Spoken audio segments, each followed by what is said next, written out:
Hello friends, નમસ્તે. વિનાસ કિચનમાં મારા સબસ્ક્રાઈબર્સ અને વ્યુઅર્સને મારી યુટ્યુબ ચેનલ પર સ્વાગત છે. આજે બનાવીશું કોપરાના બિસ્કિટ, જેની સામગ્રી હું ડિસ્ક્રિપ્શનમાં આપી છે. ચલો, બિસ્કિટ માટે એક બાઉલ લઈશું. એની અંદર ઘી નાખીને એને ફીણી લઈશું. આના અંદર ઘી નાખવાનું છે અને આ વ્યવસ્થિત રીતે ફીણી લઈશું.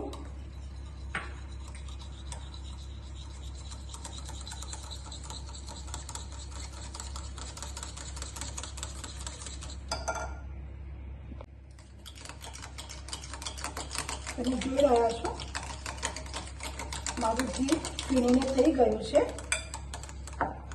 હવે એની અંદર છલોછલ એવો બેકિંગ પાવડર 1 ટીએસપી, એક નાની ચમચી ભરીને, એટલે છલોછલ ભરીને આની અંદર નાખવાનો છે.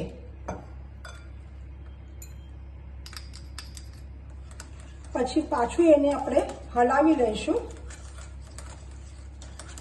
પછી એની અંદર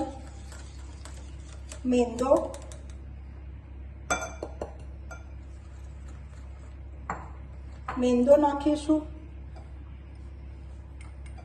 રવો નાખીશું, કોપરાનો છીણ,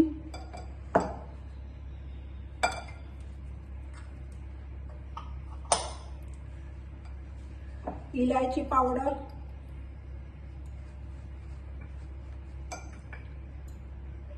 જાયફળનું પાવડર,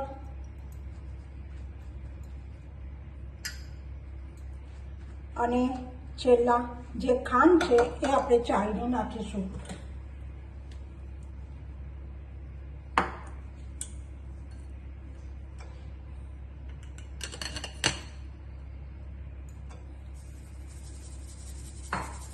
કે જેથી અંદર આખી પેલી ખાંડ રહી ના જાય.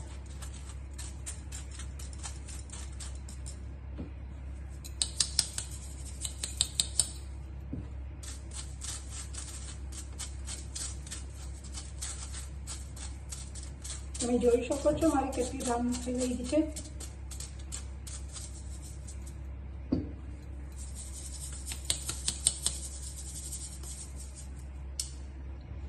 હવે આ બધું વ્યવસ્થિત મિક્સ કરીને એની અંદર દૂધથી લોટ બાંધી લેવાનું છે.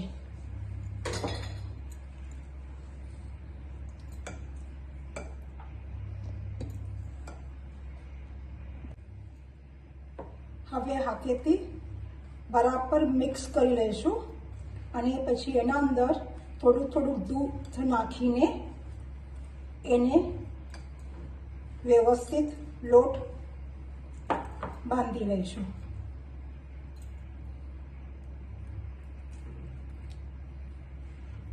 દૂધ બહુ વધારે નાખવાનું નથી. જો તમે વધારે દૂધ નાખશો તો તમારા બિસ્કિટ કડક થઈ જશે, એટલે દૂધ ઓછું નાખવાનું છે.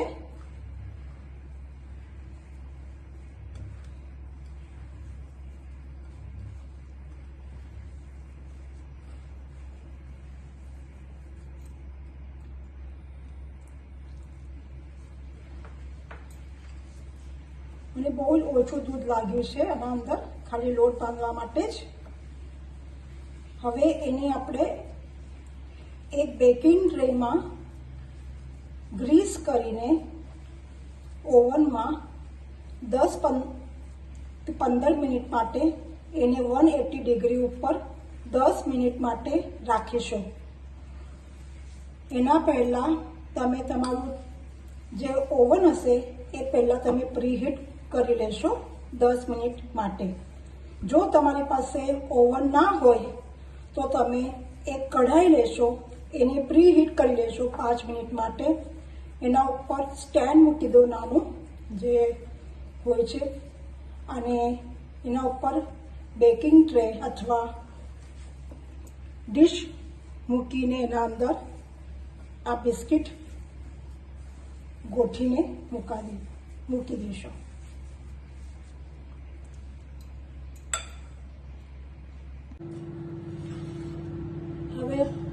આપણે એક બેકિંગ ટ્રે લઈશું. એને હું હવે બટરથી ગ્રીસ કરી લઉં છું અને એની ઉપર જે આપણા બિસ્કિટ છે એના લાડુ વળાવીને પછી એના ઉપર મૂકીને હું 10 મિનિટ માટે ઓવનમાં મૂકી દઈશ. તમે જોઈ શકો છો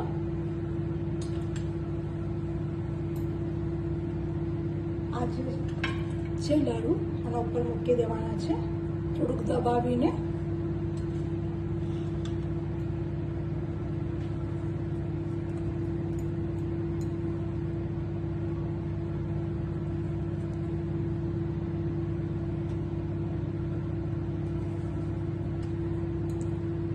થોડા મોટા કરેલા છે, છૂટા છૂટા મૂકવાના છે.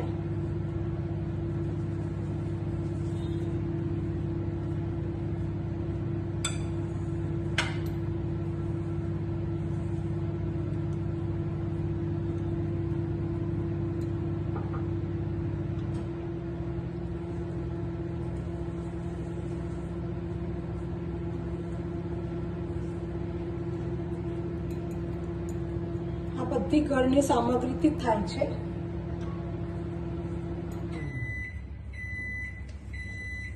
મારું ઓવન પ્રીહીટ થઈ ગયું છે 10 મિનિટ માટે. હવે આની અંદર હું આ બેકિંગ ટ્રે મૂકીશ બિસ્કિટના અને પછી 10 મિનિટ માટે પાછું ઓવનમાં ઓન કરીશ. ગુલાબી થાય એટલે બહાર કાઢી લઈશ.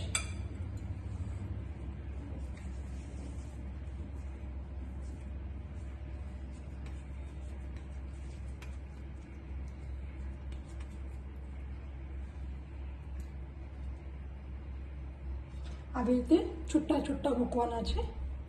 હવે હું ઓવનમાં મૂકું છું 10 મિનિટ માટે. તમે જોઈ શકો છો હું હવે બીજા પણ આવી રીતે કરીને ડીશમાં મૂકું છું.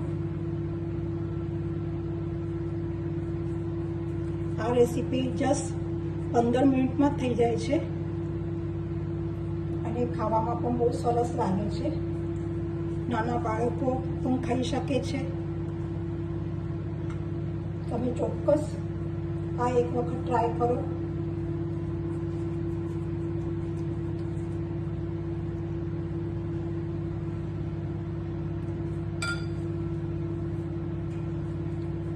મારું ઓવન ચાલુ છે અત્યારે.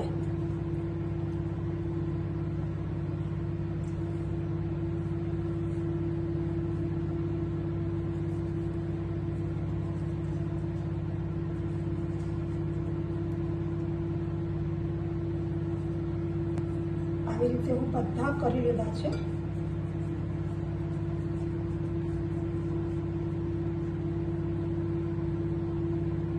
આના ઉપર તમે ચારોળી પણ મૂકી શકો છો ડેકોરેટ માટે, પણ હું સિમ્પલ જ રાખ્યા છે. આવી રીતે આ બધી જ કરી લેવાની છે. તમે જોઈ શકો છો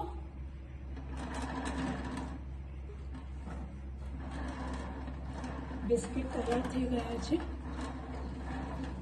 જો તમને આ રેસીપી ગમે તો લાઈક, શેર, સબસ્ક્રાઈબ અને બેલ આઇકોનને દબાવો જેથી નવા વિડીયો તમારા સુધી પહોંચશે. Thank you for watching.